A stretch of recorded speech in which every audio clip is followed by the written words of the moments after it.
कि एक गांव में कोई लड़का उसी गांव की किसी लड़की को लेकर भाग गया। 2-4 दिन के बाद पकड़ गए, गांव वापस आए। अब लड़की का बाप रोता है, ओ मेरी लड़की तो इज्जत लुट गई, बर्बाद हो गई, मुंह दिखाने के लायक नहीं है। अब जोर डाला जाता है गांव की तरफ से कि तू लेके भागा था, चल अब शादी करो उसके साथ। ये गांव की तरफ से फैसला होता है शादी करो उसके साथ, और वो लड़का तैयार नहीं है शादी करने के लिए। वो लड़का कह रहा भाई शादी की तो कोई बात ही नहीं हुई थी।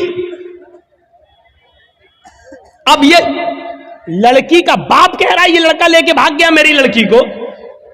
अब मेरी लड़की तो बदनाम हो गई, कुछ हुआ हो या ना हुआ हो, लेकिन बदनाम तो हम हो गए, कौन मेरी लड़की से शादी करेगा। लड़के का बाप ये कह रहा भाई दोनों बातें करते थे, मोबाइल पे लगे रहते थे रात रात भर, हम क्या करें। लड़का कह रहा हम शादी क्यों करें, शादी की कोई बात ही नहीं हुई है इससे हमारी। ठीक है हम भगा के ले गए तो तुम्हारे घर थोड़ी घुस के ले गए थे, हम फोन पे बात हुई फला जगह तुम आ जाओ, हम भी फला जगह चल रहे हैं, मोटरसाइकिल लेके आ जाएंगे। हम वहां मौजूद थे, ये आ गई, हम लेके भाग गए।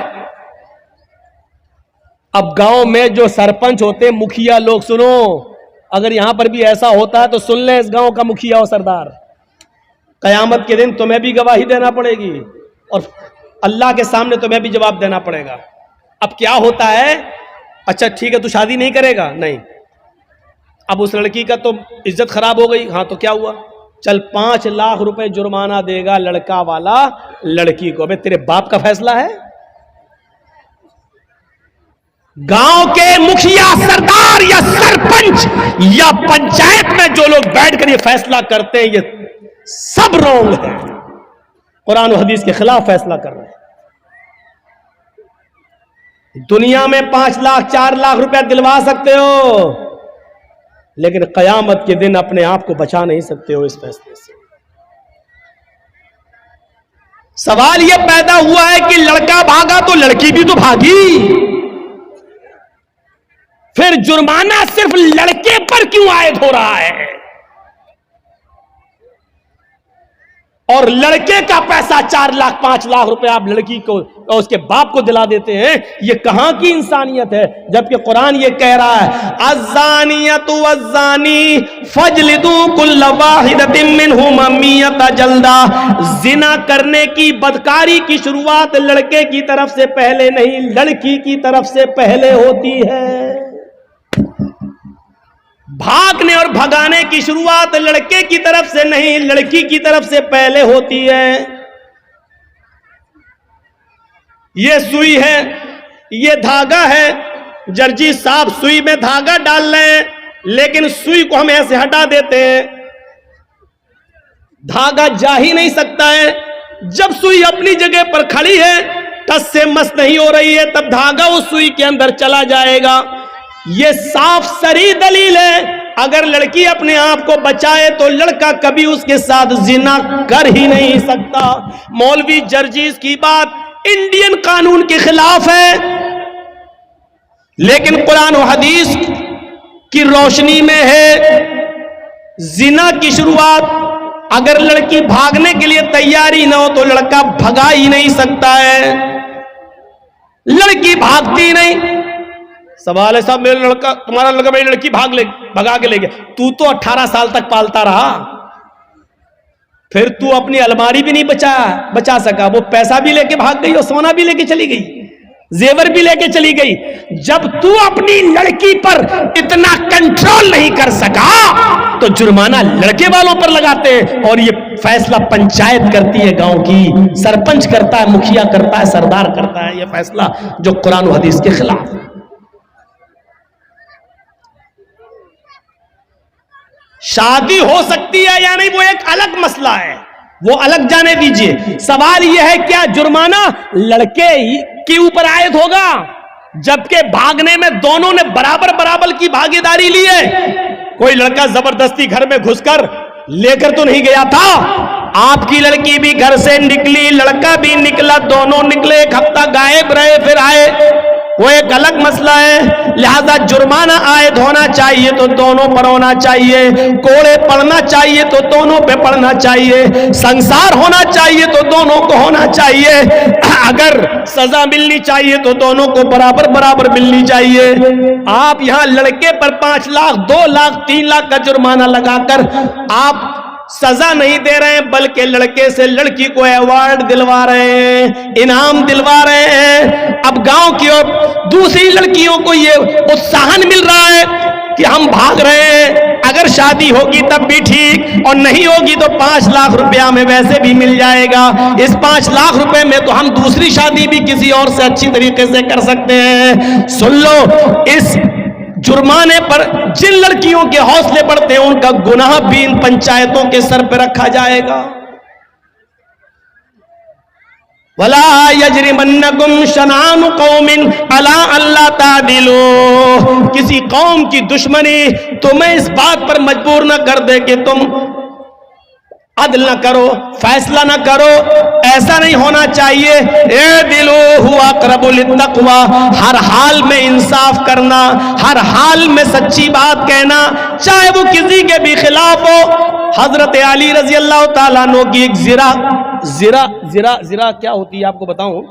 जिरा होती है, जंग में जब लड़ा जाता था तो एक लोहे की कमीज की तरह या कुर्ते की तरह एक वो होता था, वो अपने गले में डाल लिया जाता था ताकि दुश्मन का तीर सीने में न लगे, उस लोहे पर लग जाए। तीर आए, खंजर आए, तलवार आए तो वो लोहे पर लगे, तो उसको बोलते थे जिरा। तो जंग में जाते थे तो जिरा पहन लेते थे साहबा। हजरत अली की भी एक जिरा थी जो घर के बाहर रखी हुई थी। हजरत अली अंदर चले गए, जिरा बाहर रखी रही। जब घर से बाहर आए तो जिरा गायब हो गई। पानी है? ठीक है, चलो आज पी लेता हूं।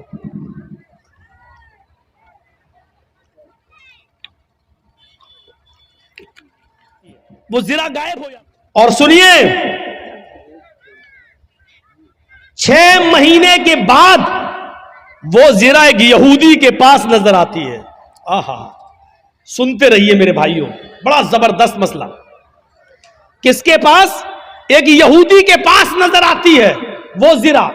हजरत अली ने उस यहूदी से कहा, ये जिरा मेरी है। और हजरत अली कौन है?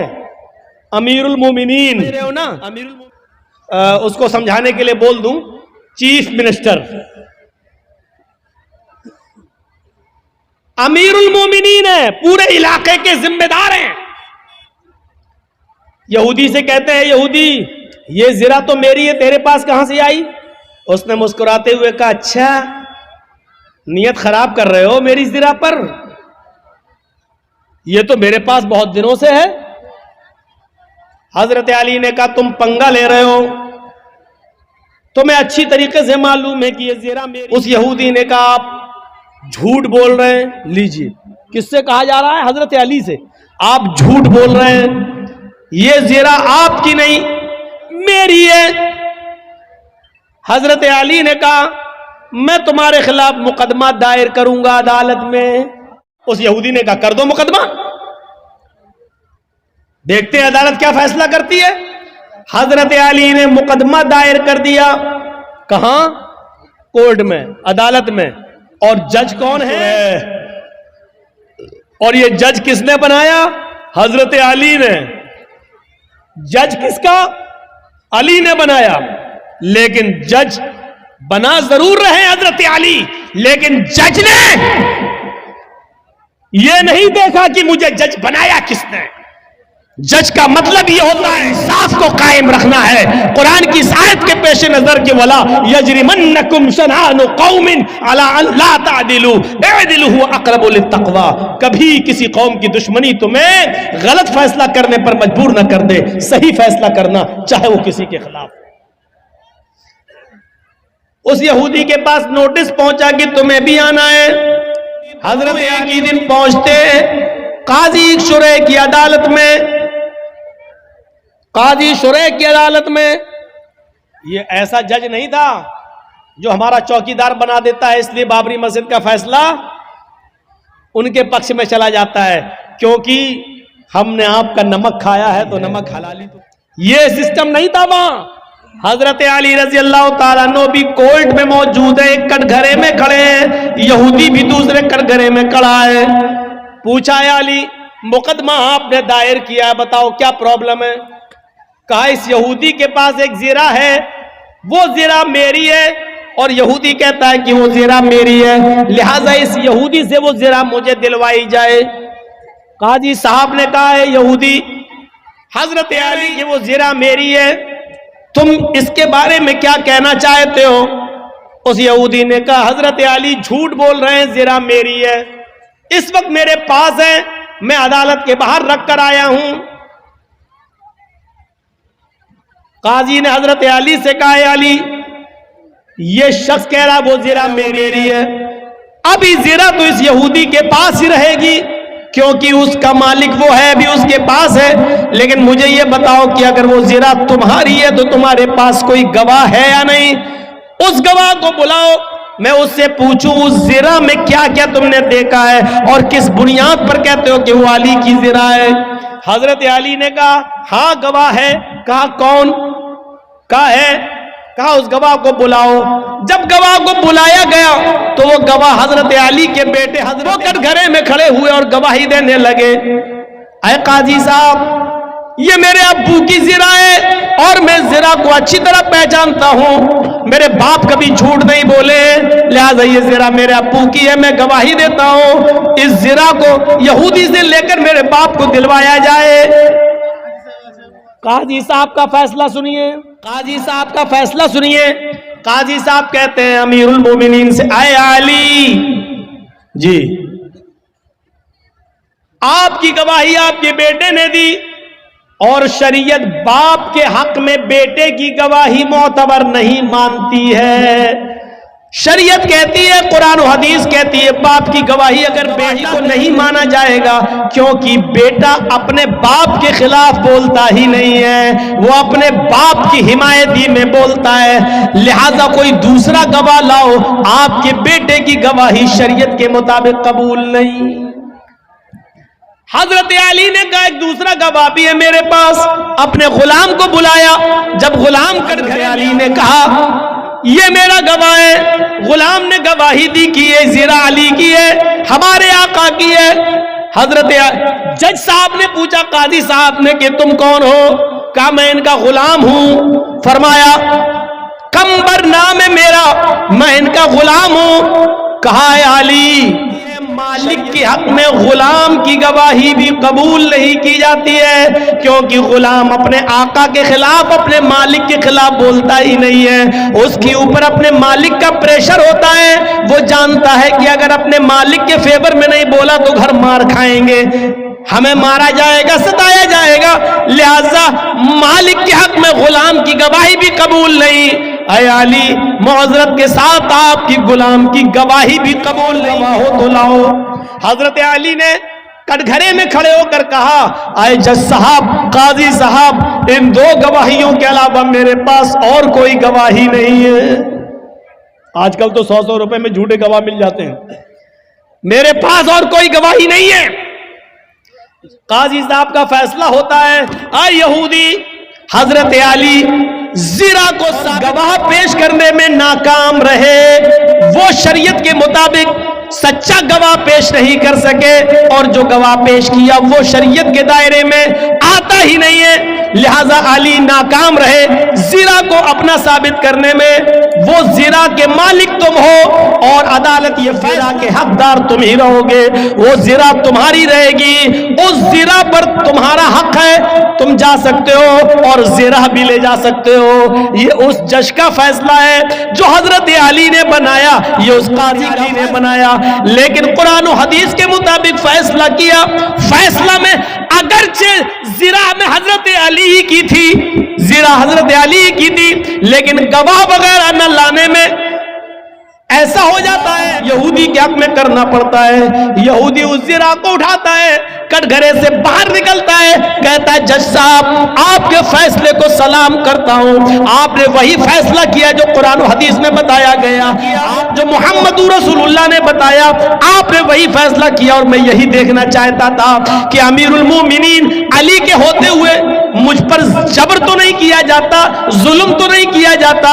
आपकी अदालत ने दिया है कि यहां पर जुल्म और ज्यादती का कोई शायबा भी नहीं पाया जाता है। अब मेरा फैसला सुन लीजिए जज साहब, काजी साहब, हजरत अली सच्चे हैं, ये जिना हजरत अली ही की है। ये दरवाजे के बाहर रखी हुई थी, कोई लाया। 6 महीने तक मैंने इसको छिपाया और एक दिन जानबूझकर 6 महीने के बाद मैं अली के सामने आ गया ताकि अली मेरी जिरा को देख ले, फिर देखे क्या रिएक्शन लेते हैं। फिर सारी प्रतिक्रिया अदालत के मुताबिक चलती है और हमने देखा इस पूरे नहीं होता है, लिहाजा ये जिरा अली की है, मैं अली को दे रहा हूं। और आज इस बात का इकरार भी करता हूं कि आपने कुरान और हदीस के मुताबिक सच्चा फैसला सुनाया। आज इस्लाम से मैं भी अपना रिश्ता जोड़ रहा हूं। अशहदु अल्ला इलाहा इल्लल्लाह व अशहदु व रसूलु, ये कलमा पढ़कर हजरत अली इस्लाम के सामने वो यहूदी इस्लाम ले आता है।